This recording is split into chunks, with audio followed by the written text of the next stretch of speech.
Hi, I'm Karen Rowan. And I am Maurice Hazan. We're here to tell you about QTALK. It's story-based for comprehensible input teachers. And we're going to walk you through the program and show you how it works if you're trying to provide comprehensible input in your classes. So Karen and I were really excited to launch this thing and offer this exciting tool to all comprehension-based teachers. I've been in the field of language and technology for many years, and it's taken me quite a few years to come around the reality, which is to teach language, it needs to be taught in the context of a meaningful narrative. It needs to be fun for the teacher. It needs to be inspiring for the students. Karen identified that there was something to my approach that could be utilized. And so we got together and we adapted a bunch of stories, and we're here to show you the stories that we created together and how we use technology to make them very user-friendly to comprehension-based teachers. Yes, so if you've seen QTalk before, you might have seen some of the older pieces. It was on cards to begin with. We started with flashcards and books a long time ago. Yeah. And it wasn't something that I felt like worked really well the way it was being described, but if you look at the actual components of the program, it works a lot like the way that we use Picture Talk or Movie Talk, where the teacher's providing a lot of input. And what we've added here is the reading at the end, so that in each story you have a written story at the end. So this is your backward plan. You're pre-teaching the vocabulary. And one of the things I really like about it is we've had a lot of teachers say that they need sub-plans or maternity leave plans, long-term leave plans. And because there's audio files within QTalk, even if you don't get a Spanish-speaking sub, you have someone who can provide the same input, not as well as you would be able to do if you were there, but better than leaving a movie. So we're going to walk you through all the pieces, and then let us know if you have any questions. You can contact either of us if you have any questions. And one of my motivations is to take away a lot of prep time from you. Sometimes there's a week, there's a day, I'm just tired, I just don't have the time to prep a story. So we created a bunch of fun, exciting stories for you. We are going to be launching 2 new stories a month, and there's going to be the story winner of the month. So one of you will be able to submit your stories. We have our little focus group. We will vote on a story, and we will illustrate it. We'll make it interactive. We will digitize your story. You'll be famous. Let's start, okay? All right. So I'm going to show you how this works. Okay, let's do it. So when you land on our website, it's very simple. You open a page and you see a bunch of thumbnails. Each thumbnail represents a story, okay? The first one that we did, actually, interestingly enough, is Karen's story, El Secreto de Isabela. That was the first one that we published. It was so fun and so successful, we thought, let's just do more. I'm going to open one of those stories. Why don't we open Esta es su pizza? This one is really fun. So let me click here. I'm opening my story. It's an electronic flip book, okay? I can navigate back and forth, and I'm going to show you all the cool features of this electronic story. Look at that. So this is my cover, evidently, and I'm going to go to the next page now. I'm going to click here. Okay, my next page shows me my story. I can go to any part of my story immediately by clicking on a thumbnail, okay?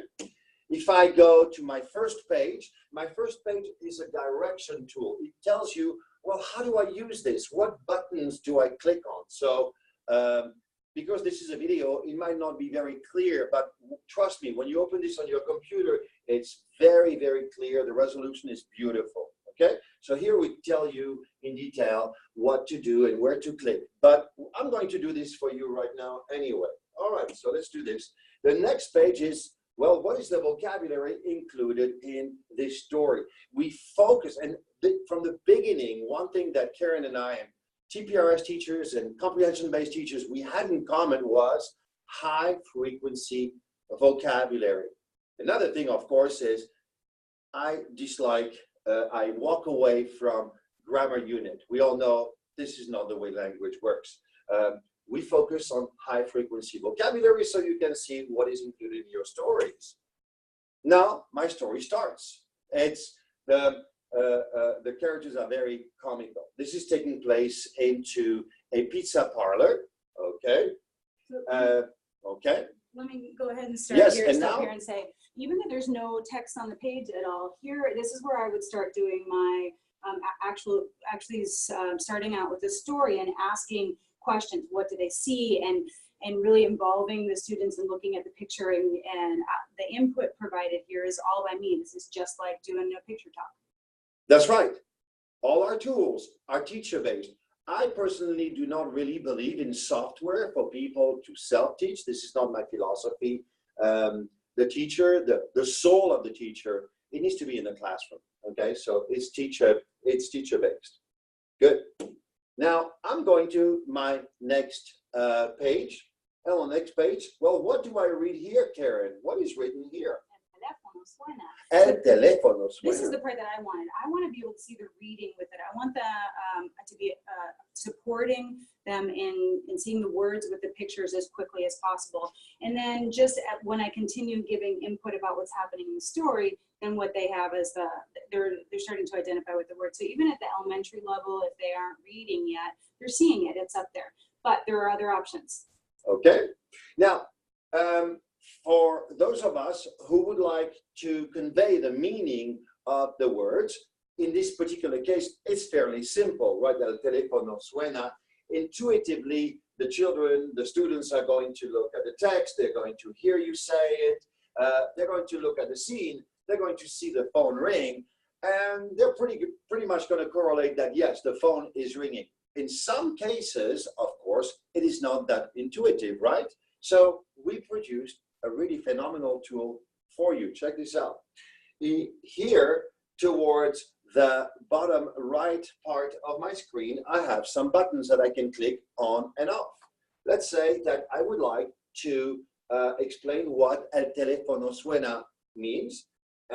If I click right here, oops, now look what I have. I have the sentence again. I still have the text there, but I have a picture representing each word.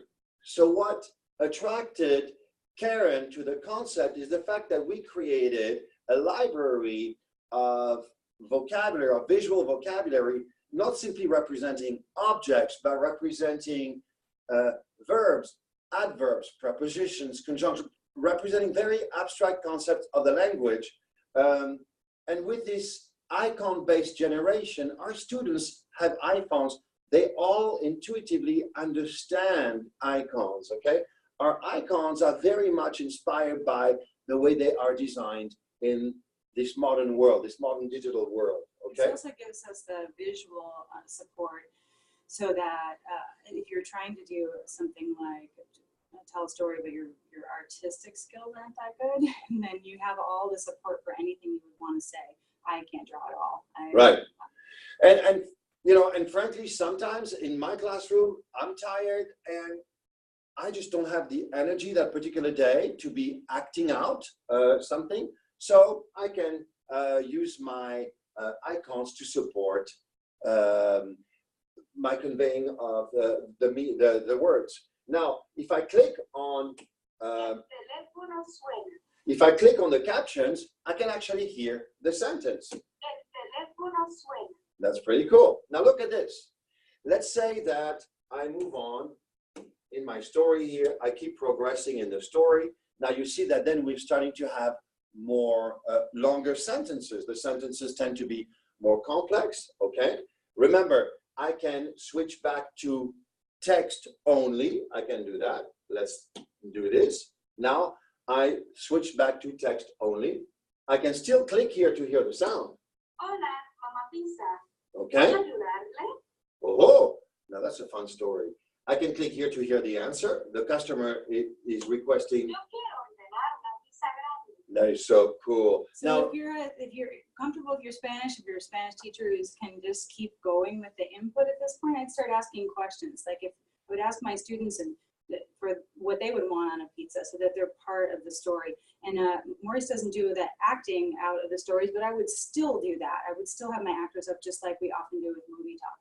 yeah, I mean, I always act. I'm very big on acting. And, you know, when I told you that sometimes I don't have the energy to do it, I was lying. I'm a big drama queen in front of my students. I love acting. Okay. So remember, I have my sentence. I can support each word with an icon. I can go back to this mode.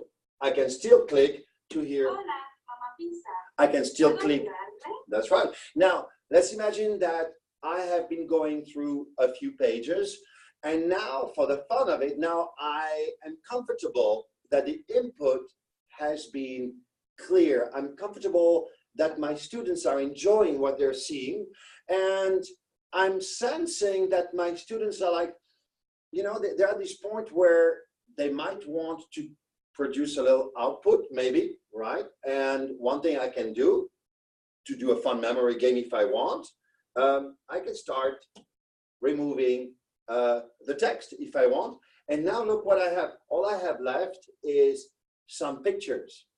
This replaces what we did with gestures. This is the established meaning component. So here, like when you can see, this is puedo. So Puedo. that's what we would do for a gesture is puedo, like it's lifting the weight. So you can take them off when you're doing the introduction, establishing a meaning, or you can put it up as reading, or you can take them off altogether. You can take them off altogether. You can remove some of the pictures if you want. Look, if I click on this button here, I can remove some of the pictures also. Now I'm only left with some clues of the sentence, some visual clues. There comes a point you may decide. It's your classroom. You decide how you want to use this tool. We created tools for you. Now you build the house, right? You decide. Maybe you might want to remove all the icons. You might not really like our concept of icons, and that's perfectly fine. And then if you click here, there are no more icons. There is just a scene. I enjoy switching back to text only occasionally.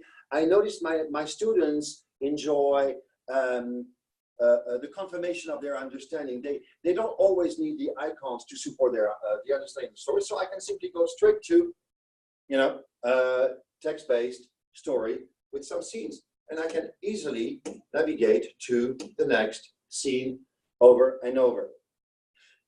If I want to go back to the beginning of the story, I can click towards the top of the page, and I'm going to be back in my index page.